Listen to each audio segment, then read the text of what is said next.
मुख्यमंत्री विष्णुदेव साय लोक स्वास्थ्य यांत्रिकी और जेल विभाग के करीन समीक्षा किहिन की ग्रामीण क्षेत्र में बंद पड़े हैंडपंप के मरम्मत के काम जून महीना में ही पूरा करे जाए।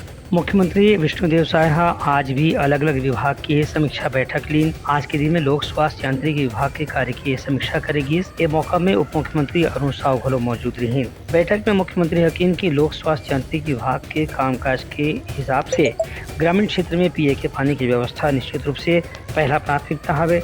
जहाँ कहीं भी हैंडपंप बिगड़े स्थिति में है या बोरिंग के हालत ठीक नहीं है, ओकर तत्काल मरम्मत करे जाए और ये काम ला जून के महीना के अंत तक के पूरा करना जरूरी है। उनकर के लिए कि पिए के पानी के संगे संग जहाँ कहीं भी निस्तारी की व्यवस्था में पिए के पानी और दूसर कामकाज पर पानी की जरूरत पड़ी, वहाँ भी अलग तरह की व्यवस्था नलकूप के माध्यम से करे जाए या फिर डबरी या तालाब ला ओखर कीचड़ या लद्दी हटा करके पूरा नवा सिरा से उपयोग के लायक बनाया जाए। ये बैठक में उप मुख्यमंत्री अरुण साव घलो अपन विभाग के कामकाज के बारे में जानकारी ली। वहीं मुख्य सचिव अमिताभ जैन घलो विभागीय कामकाज के बारे में अधिकारी मला निर्देश दी। Bureau report Uttarakhand news.